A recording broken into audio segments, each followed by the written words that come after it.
27 رمضان اور قیام پاکستان۔ صاحب سگریٹ۔ نوعمر لڑکے نے انگریز فوجی گھڑ سوار سے کہا۔ یہ سنتے ہی وہ فوجی انتہائی غضبناک ہو کر گھوڑے سے اترا اور اس لڑکے کے پیٹ میں اپنے فوجی بوٹوں سے زوردار ٹھوکریں مارنے لگا۔ وہ لڑکا درد کی شدت سے چیخیں مارنے لگا۔ اس کے ساتھی لڑکے یہ منظر دیکھ کر ڈر کے گاؤں کی طرف دوڑ پڑے۔ باقی انگریز فوجی اطمینان سے کھڑے یہ سارا منظر دیکھتے رہے۔ بعد میں گاؤں والوں نے اس لڑکے کو بے ہوشی کی حالت میں اٹھایا۔ اس کی پسلیاں ٹوٹ چکی تھیں اور پورا جسم لہو لہان تھا۔ السلام علیکم ویورز، یہ سچی کہانی ہماری دادی ہمیں بچپن میں سناتی تھیں۔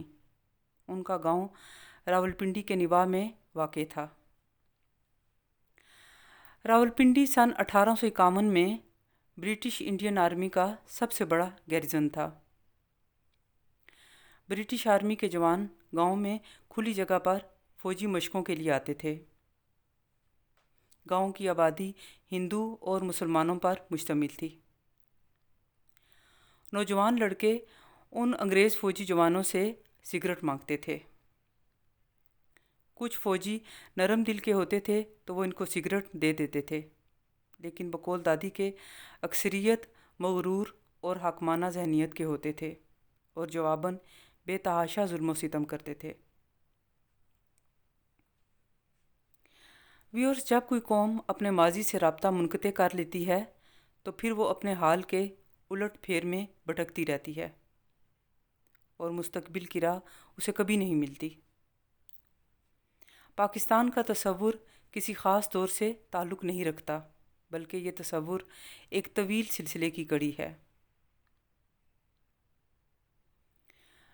ویورز، آج 27 رمضان کی شب ہے۔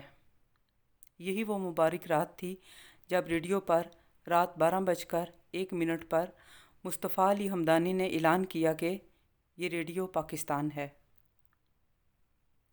یہ الفاظ سنتے ہی ہندوستان کے کونے کونے اور گوشے گوشے میں مسلمان دیوانہ وار جھوم اٹھے اور انہیں یوں محسوس ہوا تھا کہ جیسے ان کا صدیوں پرانا خواب شرمندہ تعبیر ہو گیا ہو۔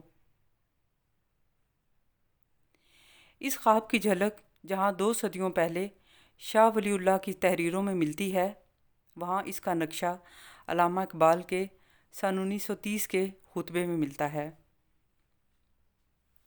پروفیسر مسعود الحسن صاحب عالم و فاضل شخصیت تھے۔ وہ اپنی انگریزی کتاب حضرت داتا گنج بخش روحانی سوانح عمری میں لکھتے ہیں کہ میں 1930 میں لاہور آیا اور داتا گنج بخش مزار کے قریب رہائش اختیار کی۔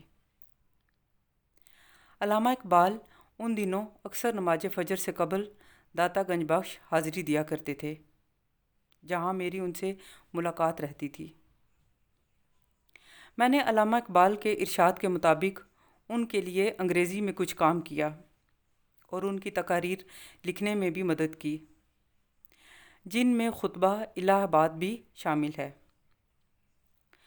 پروفیسر مسعود الحسن لکھتے ہیں کہ میرے پوچھنے پر علامہ اقبال نے بتایا کہ انہیں مسلمانوں کے لیے علیحدہ وطن کا خیال داتا گنج بخش مزار میں عبادت کے دوران سوجا۔ لطف کی بات ہے کہ ایک انگریز مصنف ایولین رینچ نے اپنی کتاب امورٹل ایئرز میں لکھا ہے کہ میں نے جناح سے پوچھا کہ تمہیں سب سے پہلے پاکستان کا خیال کب آیا اور یہ تصور تمہارے ذہن میں کب ابھرا؟ جناح کا سیدھا سا جواب تھا، سن 1930 میں۔ گویا علامہ اقبال اور قائد اعظم دونوں کو پہلی بار پاکستان کا خیال سن 1930 میں آیا۔ جب پاکستان 14 اور 15 اگست کی نصف شب دنیا کے نقشے پر ابھرا تو اس کا پہلا یوم آزادی 15 اگست سن 1947 کو منایا گیا۔ اس روز 27ویں رمضان تھی،